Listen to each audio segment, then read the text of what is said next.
બીજો મુદ્દો છે આજે વિધાનસભાનો 25મી માર્ચ 2026નો છેલ્લો દિવસ છે। એક અત્યંત કહી શકાય ગંભીર માહિતી સામે આવી છે।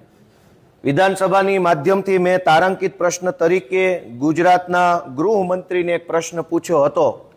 જો કે મારો પ્રશ્ન પ્રાયોરિટીમાં ન આવ્યો એટલે વિધાનસભાની અંદર મને ચર્ચા કરવાની કોઈ તક મળી નથી, પરંતુ સરકારે જે જવાબ આપ્યો છે લેખિતમાં મને, એ જવાબ અત્યંત ગંભીર દિશા તરફ આપણું ધ્યાન દોરે છે।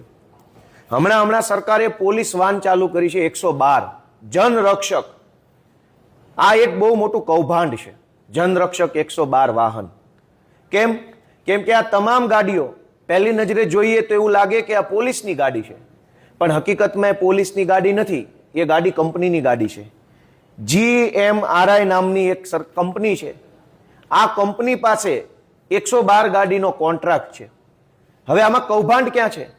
કૌભાંડ એમાં છે કે પોલીસ જે કામ કરે છે એ અતિ સંવેદનશીલ, ગંભીર, ગુપ્ત, કાયદો વ્યવસ્થા સાથે સંકળાયેલી મહત્વની બાબતોનું કામ કરે છે।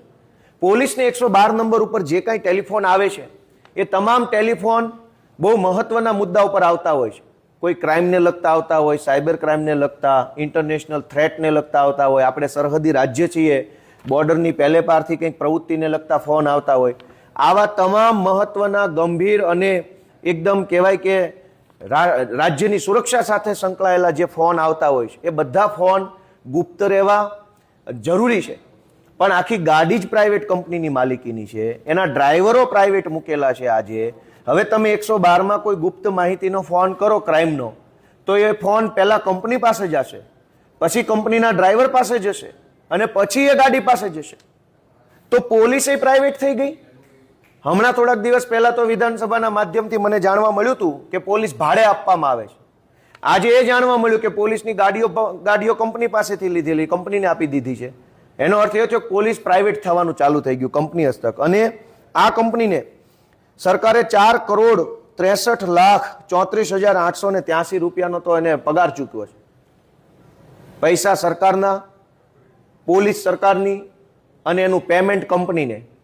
એનો અર્થ એ થયો કે ગુજરાતની સરકારે ગુજરાતની પોલીસને અને ગુજરાત પોલીસના વાહનોને કોઈ કંપનીને ભાડે આપી દીધા। એટલે કોન્સ્ટેબલે ભાડે આપ્યો, 112 ભાડે આપી અને હવે કંપની બોસ થઈ ગઈ, પોલીસની બોસ કંપની। અને આ 112 નંબરની જે ગાડીઓ છે એ ગાડીઓને કોઈ ફિક્સ લોકેશન ઉપર મૂકી રાખવામાં આવે છે અને કાગળ ઉપર એવું ચિત્ર મૂકવામાં આવે છે કે દર 10 મિનિટે તમને ગમે ત્યાંથી વાહન સરકારી કોલ લગાવશો 112 તો ઝડપથી 10 મિનિટમાં તમને કોલ એટેન્ડ કરી લે એવી ગાડીની સુવિધા મળશે। હકીકત તો એ છે કે હજારો પોલીસ સ્ટાફનો સમય બરબાદ થાય છે આ ગાડીઓ ફિક્સ લોકેશન પર મૂકી રાખવાના કારણે। પોલીસ સ્ટેશનોમાં વાહનોની શોર્ટેજ પડી ગઈ છે કેમ કે દરેક ગાડીઓ ફિક્સ લોકેશન ઉપર 112માં મૂકી દીધી છે। અને આ 112 જે છે એ કોઈ સરકારી નથી, એ પ્રાઇવેટ કંપનીને કોન્ટ્રાક્ટ પર આપેલી પ્રાઇવેટ ભાડાની ગાડીઓ છે। આ ભાડાની ગાડીમાં જો જનતા ફોન કરે તો એ ફોન પહેલા કંપનીના કોલ સેન્ટરમાં જાય, સરકારના કોલ સેન્ટરમાં નહીં। અત્યાર સુધી એવું હતું કે કોઈ માણસ 100 નંબર ઉપર ફોન કરે તો એ ફોન એસપી ઓફિસે રહેલા કંટ્રોલ રૂમમાં જાય। એ કંટ્રોલ રૂમમાં સરકારી માણસ બેઠો હોય, એ સરકારી માણસ ફોન ઉઠાવે। અત્યારે 112માં ફોન કરો તો અહીં અમદાવાદ નરોડા પાસે કે ત્યાં કંઈક એક પ્રાઇવેટ કંપનીનું કોલ સેન્ટર આવ્યું છે એમાં ફોન જાય। એટલે તમે તમારા પરિવારમાં ઝઘડો થયો હોય, પ્રોપર્ટીનો વિવાદ હોય, દારૂની મેટર હોય, સાયબર ક્રાઇમ હોય અને 112 ઉપર ફોન લગાવો તો તમારો ફોન પ્રાઇવેટ કંપની પાસે જશે। પ્રાઇવેટ કંપની તમારી બધી વિગત સાંભળશે અને પછી એ પોલીસને આપશે।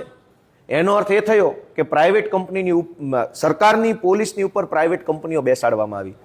તો આ તો પોલીસનું પ્રાઇવેટાઇઝેશન થઈ ગયું કહેવાય એક રીતે।